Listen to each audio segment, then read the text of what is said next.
you would never do business with somebody of which you don't have any governance whatsoever, know who any of the investors are, know where any of the money is, is not regulated by anybody in any way, shape, or form, and give them your money.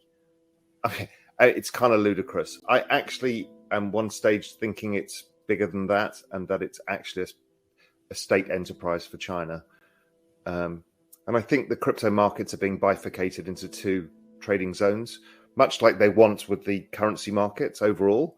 They want a Chinese block and a Western block. And I feel like that is the battle that's playing out in front of our eyes, which is Binance and potentially Coinbase and a few others on the Western side. But, you know, if you're a Filipino or you're a Brazilian or whatever, you use Binance. I mean, there's just nobody else to go to. And so they have a huge part of that. I think, and we've seen already with Tether, that even the Chinese have said, oh, people were using Tether for money laundering.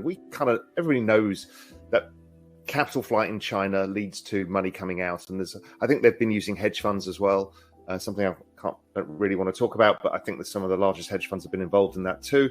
And I think Binance is involved in that. I think it's a way of taking money out of the Chinese system for the leadership and others, and also having control of the digital economy as it develops. And I think they know that. So, you know, I think, so whether it goes bust or not, different, because we don't know who that backer is. If it's a sovereign state, it probably won't go bust. But you're giving your money to a sovereign state.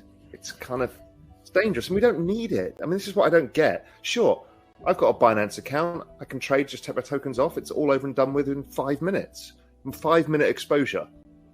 But why do people... I mean, I got into this space because of what happened in 2012 in Europe when the banking system went under, in 2008, that we can self-custody assets. So that's the killer app of crypto. And yet everyone just goes, la, la, la, I can't hear you. I'm just going to leave my stuff on Binance because I can't be bothered to figure out how to plug in a ledger. I mean, really, guys? It's inexcusable. Use them for trading, like an exchange. You don't store your futures on the CME. They get cleared and custodied in a regulated entity. Well, we can do it ourselves. So you can go there, trade, do what you want, use any counterpart you want, and then take it off. Simple. Macro investor and Real Vision founder Raoul Pal believes the collapse may not be over for crypto, sounding alarm bells over the largest crypto exchange, Binance, calling into question its long-term future.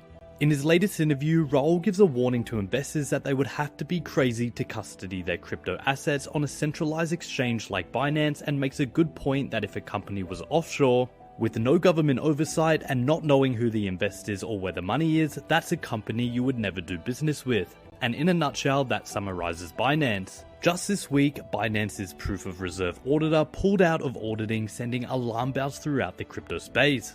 Make sure to stick around to the end of the video, where on the bright side, Raoul speaks on how the moment of time we are in right now is where the bottom of the liquidity cycle reaches the bottom of crypto's exponential adoption trend, which is where returns go exponential, and why this is where you would want to be layering in buys. Also, only a small percentage of my viewers are actually subscribed. If you enjoy finance content, consider subscribing or liking the video. Again, I've kind of lived through this a lot, whether it's in crypto and traditional markets. I was heavily involved when long-term capital management, the giant hedge fund, went under. That brought down about 20 hedge funds at the time. And it was so catastrophic that the Federal Reserve had to bail out the banking system. The outcome then was anger, despair, hatred, hedge funds, leverage, opaque vehicles. Nobody should be allowed to invest. How dare you put your pensioners' money into it?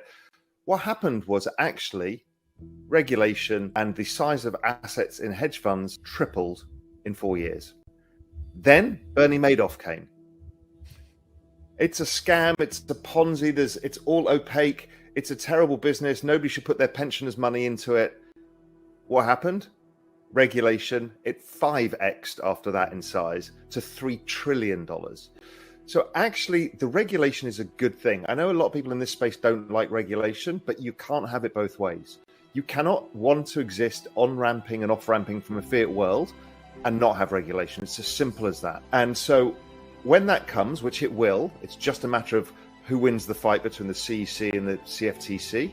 There will be an answer, and that will give everybody comfort in the space to get in. So I don't think it changes the adoption curve. It's no different than Mt. Gox going, which was actually bigger because it was a bigger part of the market.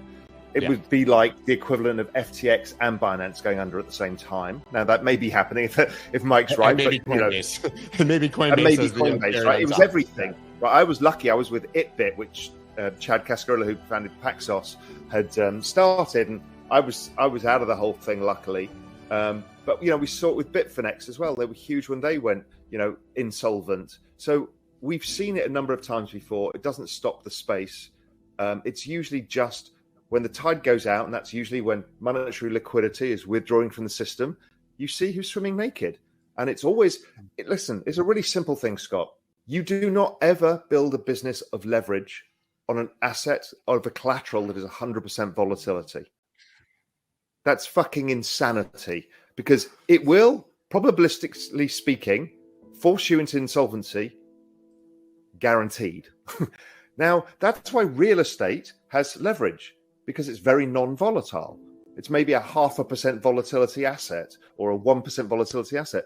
This is 100 times more volatile. And idiots think every time, you know what we need to do is build leverage on a 100 volatile asset and then wonder why they blow up and go, really, guys? It's pretty obvious. So anyway, that's my learnings, that regulation will stop the leverage in certain ways, or reduce the leverage for in line with the underlying volatility, and sort out properly client segregation of funds. I mean, I was also caught up at MF Global, which was at the time was massive as a futures brokerage. It was bloody John Corzine, my old boss from Goldman Sachs, who was the governor of New Jersey. He stole the customer money to take bets on European government bonds. And he was a fully regulated futures brokerage. I mean, humans do this stuff. Give them a cent of money anywhere, and they will abuse it. Yeah, we don't know. We don't forget. We don't know what we're going to recoup from FTX. We have no idea yet. Whether it's a donut or whether there's 40% to come back, we just don't know right now. First, I'm excited about the macro because everybody absolutely hates it. I can see it on your face, Scott, and see it in your tweets, Scott. You just can't stand the name Jay Powell anymore. And I love those moments in time, right? Those are the turning points. It's when everything's been distressed, and I've been talking about this a lot. The cyclicality of crypto is driven by the monetary cycle. And then we've got the long-term trend of adoption. And when those two meet are the magic periods in time where the risk-reward goes exponential. And this is why crypto looks like no other asset. There was a great thing that Bloomberg put up recently, which is over the last 10 years, 7 of the 10 years, Bitcoin's been the best performing asset in the world as a proxy for the whole crypto space. In the 3 years that it wasn't, it was the worst. And, it's buying the worst when you get this is an incredibly exciting opportunity. And you don't get this kind of risk reward. So I really like it from an investment point of view.